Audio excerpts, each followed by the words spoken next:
You know, every once in a while we get a great sequel that surpasses the original. Child's Play 2, Terminator 2, some would argue Aliens.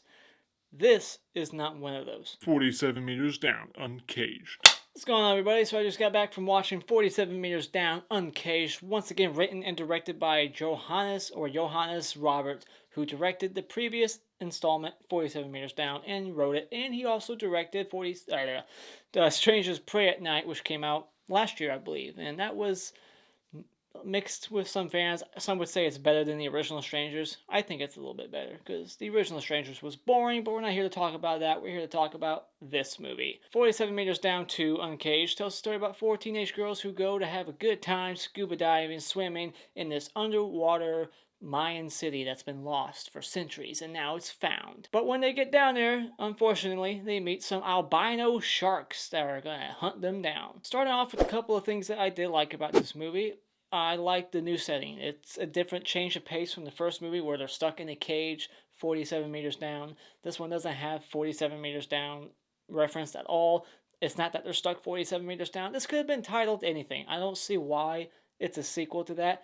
I think it's just a sequel because it's the same writer and director and it kind of repeats the same story beats as the last one. But it's not 47 meters down. They should have just called it Albino Shark Attack. But I like the new setting. I like the set designs that they created here because it's all on a soundstage. It's not real location. But I like the look of this little Mayan city. It's dark, it's creepy, it adds more atmosphere. It's a different change of pace from the previous film. They're not just stuck in the open no more, which I enjoy that because it really creates that, tension of not knowing what the hell's around you. In this one, you kind of got the same thing going on, except every once in a while they'll see like a Mayan statue somewhere, but there's also all this, all these other like different types of fish flying, swimming around there that look creepy, almost as creepy as the sharks themselves, just not as big. But we also got the added elements of like air pockets, like where you can go up to the surface to like breathe little pockets of air. They throw a couple of new things in here, but it's not enough to like change it that much.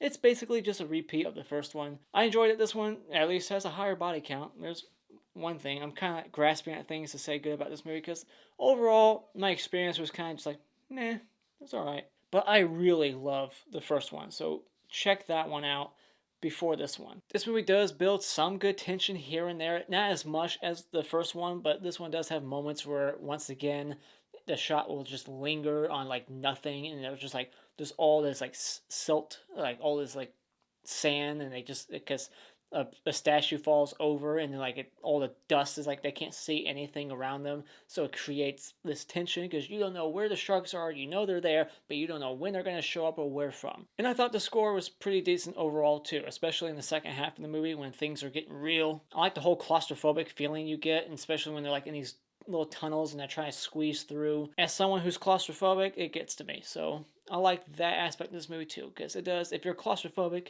them in this situation, it makes you panic. As for my cons, starting off with the little ones, I think the first act of this movie could have been done better. The dialogue, the characters could have been more interesting. None of these characters are all that interesting. They're basically stock.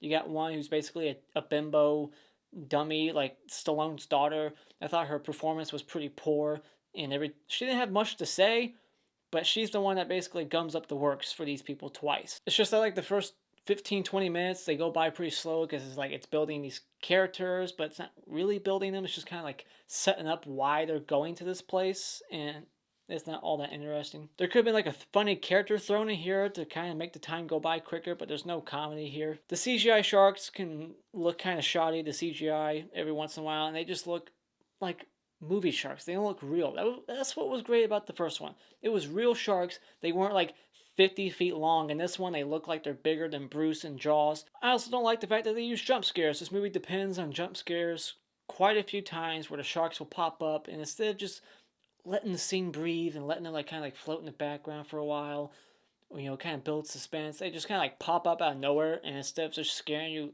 naturally, they just have this loud jump scare music that like busts your eardrums, and it's annoying. We don't need jump scare music. Just let the visual do the scaring for me. And this movie just basically copies the same story beats as the first one. It's like a typical slasher, like a Friday the 13th movie. It's rinse and repeat. You got the same sort of like setup. They get trapped. They're running out of oxygen. You know, there's a moment of levity and hope, like, oh, they're gonna make it. Oh, nope, they're not making it, and you know they're not gonna make it because it's only like 45 minutes into the film. So it's like if you thought they were gonna make it out, what the fuck's this movie gonna be about the next 45 minutes? You know they're not gonna make it. And I feel like some parts of it, it's just purposely dragging on because they need to make it like a 90-minute movie. It's like that could have been trimmed back, that could have been quicker. It just felt like things were dragging out to make it longer. It's not a terrible movie. I just wish it would have been better. I wish there would have been more tension and more like, you know, letting things, you know, in your just be in your head instead of just showing you the shark a bunch, like a lot, and its mouth open, just like you knew every time it was about to come. That's what she said. Overall, I just don't think this one really holds a candle to the first one, which I thought was great. Great characters, their dynamic, the sister thing.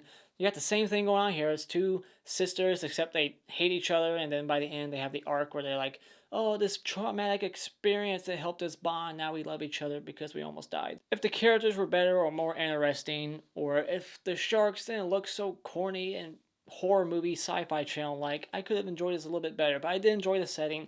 I enjoyed the higher body count. There's one pretty decent gnarly kill. There's not a whole lot of blood because it's PG-13, but there's at least one good kill in here and one surprise that kind of got me. Not a terrible film overall. It's still got some good visuals. The Johannes Roberts, he still knows how to create some cool visuals, some good camera work. But just overall, not one I would rush to the theaters to go see full price. So save your money. When it comes to Uncaged, 47 Meters Down, check this one out at Redbox. Those are my thoughts on 47 Meters Down 2. Post your thoughts of this movie in the comments below. Do you prefer it over the original or vice versa? Do you prefer the original over this one like me? Post your thoughts in the comments below. Thank you so much for joining me tonight. If you like what you've seen here, you can click this like button and show your support.